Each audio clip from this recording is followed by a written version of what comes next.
Eleanor Geraldine Haskin of Waitsville, Vermont, not only grew and modernized her family's small telephone company, but also contributed impressively to independent telephony on the regional and national stage.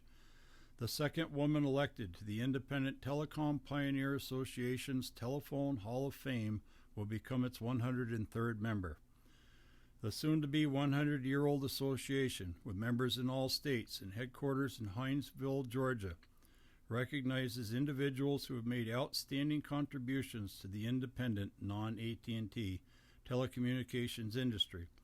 The most recent inductee was James E. McCartney in 2019, while the only other woman member of the Hall of Fame, Mamie Workman, 1892 to 1961, was inducted in the first class of 1965. Eleanor Haskin always said getting into the phone business was easy. She was born into it. When Alton Farr died in 1940, the sole ownership of Waitsfield-Fayston Telephone Company, founded in 1904 and acquired by Farr in 1911, passed to Eleanor's mother, Eunice. Daughter Eleanor began learning the business from childhood until moving away from the Mad River Valley upon marriage in 1952 to Dana Haskin. It was upon her mom's declining health that she and Dana returned 7 years later to manage the company, located in Vermont some 140 miles north of the Massachusetts line. Upon Eunice's death, Dana became president and Eleanor became vice president. Even as Eleanor was hands-on from the get-go in the operation of the telco, industry peers soon discovered her decision-making ability and incisive mind within a true telephone person's spirit of service. Recalls a longtime fellow board member, Eleanor's warm personality made her leadership style that much more effective. She was a delight to work with. The breadth of Haskin's industry involvement spanning the next 46 years until retirement in 2005 begs imagination. It was logical for Waitsfield-Fayston, today Waitsfield and Champlain Valley Telecom, to early join APASCO, Organization for the Preservation and Advancement of Small Telephone Companies, based in Arkansas and later moved to Washington, D.C. Instantly active on committees, Eleanor, by 1974, was a member of the board of directors and in 1980 elected its president, becoming the first woman to lead a national telephone association. She was later honored with the APASCO President's Award for her years of service to the telephone industry. On the home front, she was recruited as the director of the Vermont Telephone Association, moving up from secretary-treasurer to president. The prestigious Regional Telephone Association of New England, TANE, brought her on board as a director and through the chairs to VP and president, its first ever woman president. In 1995, she was inducted into the TANE Hall of Fame. Nationally sought after for her acumen, Haskin served as the director of the Rural Telephone Bank, member of the Governor's Telecommunications Council for the state of Vermont, Subset 3 Director of the National Exchange Carrier Association, NECA, representative to the New York Policy Council and the Board of Directors of U.S. Intelco. Demonstrating her versatility, Eleanor was motivated upon the centennial of the invention of the telephone in 1976 to research, write, and publish History of Independent Telephony in New England. It is a historical compilation of every telephone company that existed in the region. Later in 2004, she participated with 2 employees to produce Connecting Family, Friends, and Neighbors, a history of WCVT upon its 100th anniversary. In 1986, Haskin was chosen to join a high-level U.S. telephone industry delegation invited by the Ministry of Telecommunications of the People's Republic of China to present workshops in 7 mainland China cities to benefit its telephone professionals.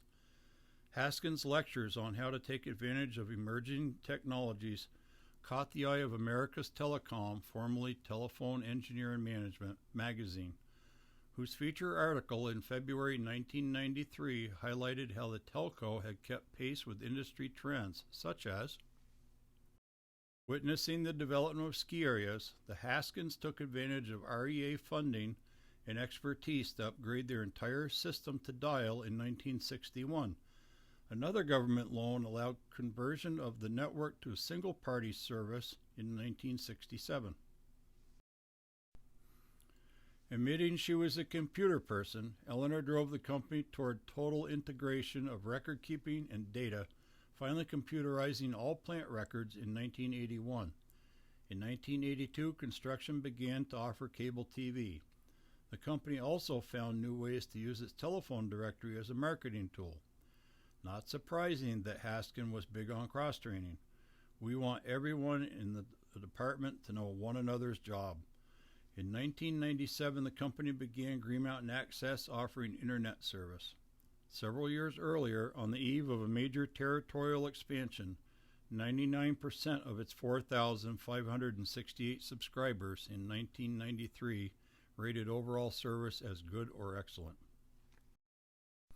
In 1993, Dana and Eleanor began working with several other New England companies to acquire the New England GTE properties. The group reached a definitive agreement on November 12, 1993.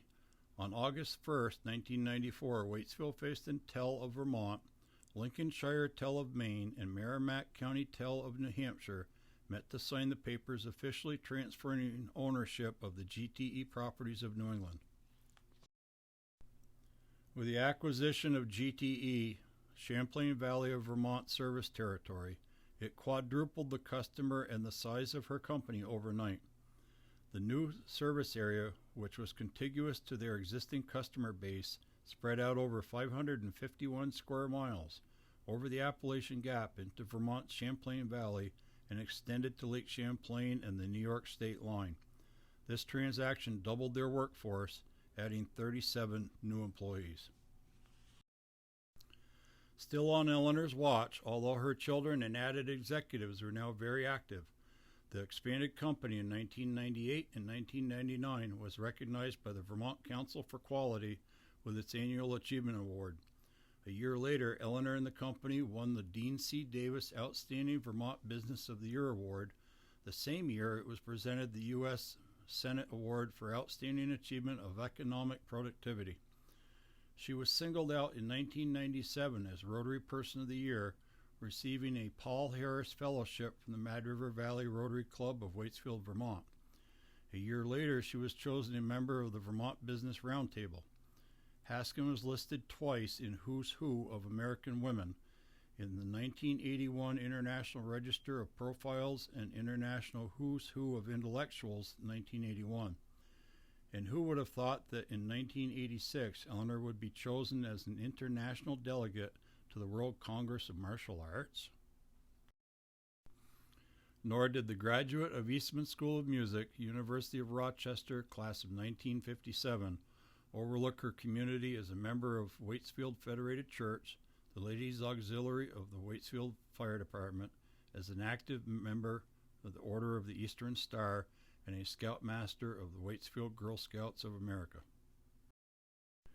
In May 2005, Eleanor retired to her home in East Warren and turned the reins over to her sons Eric and Greg Haskin. Greg passed away unexpectedly in 2018. Eleanor herself passed away in 2015 at age 85, and today the company is in its third generation of family ownership, with Eric Haskin serving as President CEO. Now with her induction into ITPA Hall of Fame, the legacy of Eleanor Haskin in the independent telephone industry may be considered complete.